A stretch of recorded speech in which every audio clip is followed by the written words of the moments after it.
Mengapa banyak keluarga Tionghoa di Indonesia mampu membangun bisnis yang tahan lama dan berkembang? Di berbagai kota, dari pinggir jalan sampai tengah perumahan, toko kecil milik keluarga Tionghoa selalu terasa menonjol. Bentuknya sederhana, tapi punya aura bisnis yang stabil seolah sudah bertahan puluhan tahun. Dari luar terlihat biasa saja, namun di balik pintunya tersimpan cerita panjang tentang perjuangan, sejarah, dan pola pikir yang dibangun terus-menerus dari generasi sebelumnya. Banyak yang mengira kemampuan berdagang mereka muncul karena bakat bawaan keluarga. Kenyataannya jauh berbeda. Mentalitas mereka tumbuh dari kondisi keras di masa lalu. Pada era kolonial, ruang gerak etnis Tionghoa sering dibatasi. Pilihan untuk hidup layak sangat terbatas, sehingga jalur perdagangan menjadi satu-satunya jalan yang masuk akal untuk bertahan. Situasi inilah yang perlahan membentuk keahlian bisnis yang matang, bukan karena gen, tapi karena kebutuhan hidup yang memaksa mereka terus beradaptasi agar keluarga tetap aman. Kebiasaan berdagang yang kita lihat hari ini adalah hasil latihan panjang selama ratusan tahun. Setiap generasi mengamati, mencoba, lalu memperbaiki strategi yang diwariskan sebelumnya. Mereka belajar bahwa dagang bukan sekadar jual beli, tapi tentang membangun dasar yang kuat agar usaha tidak gampang tumbang. Cara berpikir ini tertanam dalam keluarga sejak kecil sehingga konsep bisnis bagi mereka bukan hanya pekerjaan, melainkan bagian dari identitas. Dari perjalanan sejarah itu muncul dua fondasi penting yang selalu jadi inti strategi mereka. Reputasi yang tidak boleh rusak dan jaringan hubungan yang dijaga sebaik mungkin. Dua hal ini menjadi fondasi mental yang membuat usaha kecil bisa bertahan melewati masa sulit. Pola pikir inilah yang membantu mereka melihat bisnis sebagai perjalanan panjang, bukan perlombaan singkat. Dan semua prinsip lain lahir dari dasar itu. Dalam dunia usaha, nama baik bagi keluarga Tionghoa bukan sekadar hal penting, tapi sudah dianggap sebagai modal pokok yang nilainya hampir setara dengan uang tunai. Cara pandang ini muncul karena mereka sadar bahwa reputasi adalah pintu yang membuka hampir semua peluang. Kalau kualitas barang pernah dipalsukan atau pembayaran hutang molor sedikit saja, kepercayaan akan retak. Dan ketika retak, memperbaikinya bisa memakan waktu lama, bahkan kadang tidak kembali seperti semula. Itulah sebabnya mereka menempatkan integritas sebagai hal paling depan dalam setiap keputusan. Bagi mereka, bisnis tidak berhenti pada transaksi. Ada hubungan yang harus dijaga. Supplier akan lebih mudah memberi stok tanpa uang muka kalau catatan pembayaran selalu bersih. Pelanggan juga merasa aman karena tahu barang yang dibeli sesuai janji.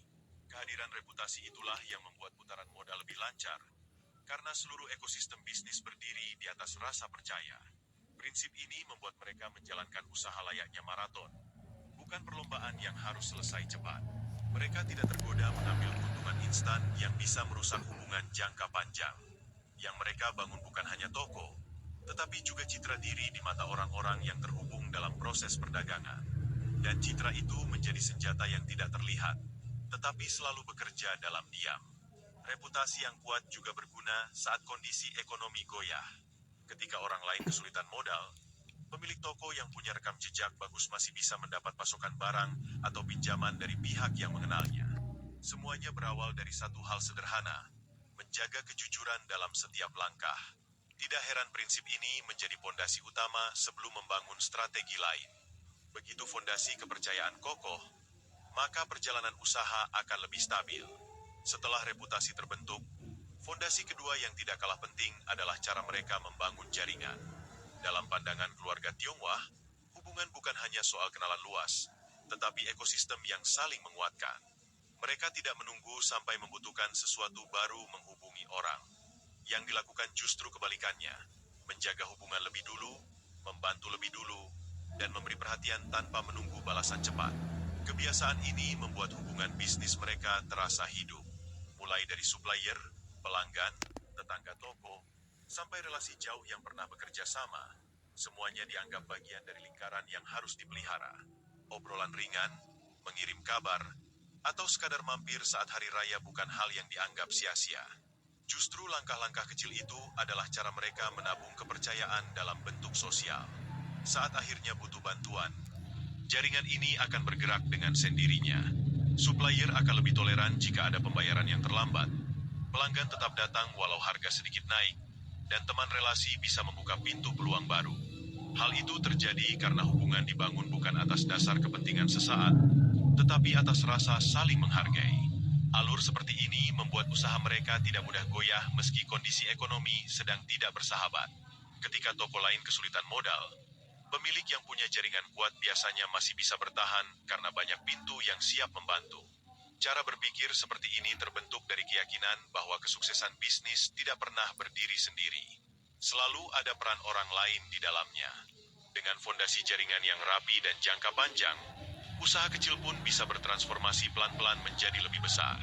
Dan pola ini menjadi ciri khas yang membedakan mereka dari pendekatan bisnis yang hanya fokus pada keuntungan jangka pendek.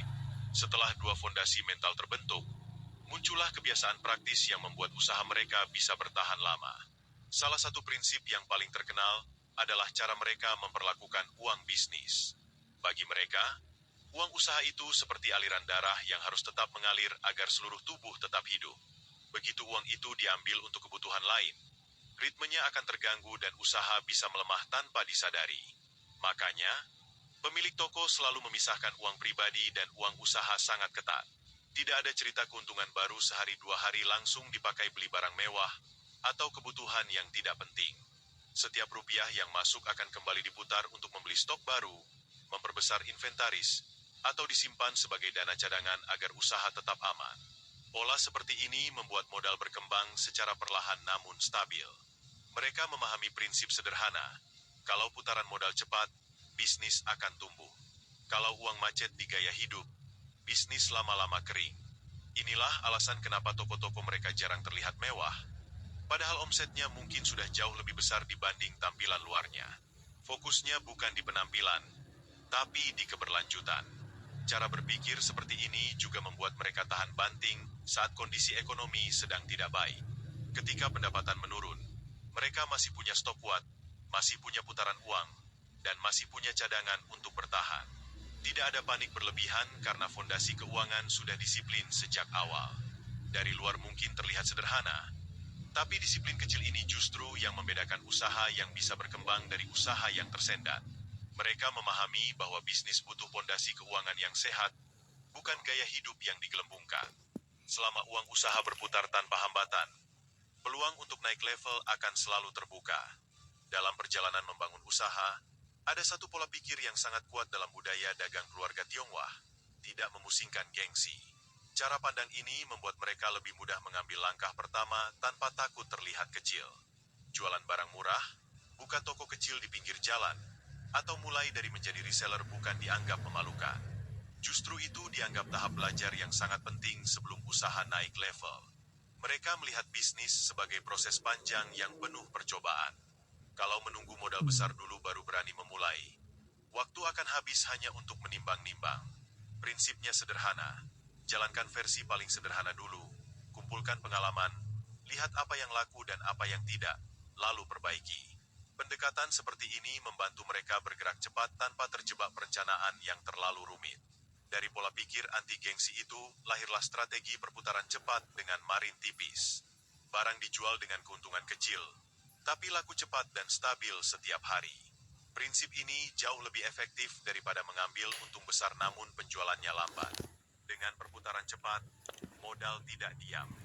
Uang masuk dan keluar secara konsisten, membuat usaha tetap hidup dan berkembang. Pendekatan seperti ini tidak hanya mengurangi risiko barang menumpuk, tetapi juga memperkecil kerugian jika pasar berubah. Barang yang laku cepat membuat arus kas lebih aman, sehingga usaha tetap fleksibel walaupun kondisi ekonomi naik turun. Banyak usaha lain kehabisan napas karena uang mandek, sementara mereka tetap berjalan karena modal selalu berputar. Gabungan antara anti-gengsi dan strategi perputaran cepat inilah yang membuat usaha kecil bisa tumbuh pelan tapi pasti. Yang mereka kejar bukan kemewahan instan, tetapi kestabilan jangka panjang. Dari dasar itu, bisnis bisa berkembang, cabang bisa dibuka, dan omset meningkat tanpa harus mengambil risiko berlebihan. Selain pola pikir tentang reputasi, jaringan, dan perputaran modal, ada kebiasaan lain yang membuat usaha keluarga Tionghoa mampu bertahan lintas generasi. Cara mereka mengatur gaya hidup dan membangun regenerasi sejak dini. Walaupun omset toko bisa besar, pemiliknya sering terlihat sederhana. Bukan karena pelit, tapi karena mereka memahami prioritas. Uang dialihkan untuk memperkuat usaha, bukan untuk penampilan. Mereka tahu bahwa gaya hidup yang terlalu besar akan membuat keuangan bocor pelan-pelan sampai akhirnya usaha ikut melemah. Sikap hemat ini tidak berarti menahan diri secara ekstrim, tetapi lebih kepada memilih mana yang benar-benar penting. Mereka fokus memperkuat aset dulu, menambah stok, memperbaiki toko, atau membeli alat kerja yang lebih efisien. Setelah fondasi bisnis kuat, barulah mereka mulai menikmati hasilnya secara perlahan. Inilah kunci mengapa usaha mereka tidak cepat naik lalu jatuh, tapi naik sedikit-sedikit namun stabil. Selain itu, keluarga menjadi bagian penting dari operasional. Anak-anak sering diajak membantu sejak kecil, mulai dari menata barang, menjaga kasir, sampai melayani pelanggan. Tanpa perlu teori rumit, mereka belajar disiplin, tanggung jawab, dan cara membaca kebutuhan pasar.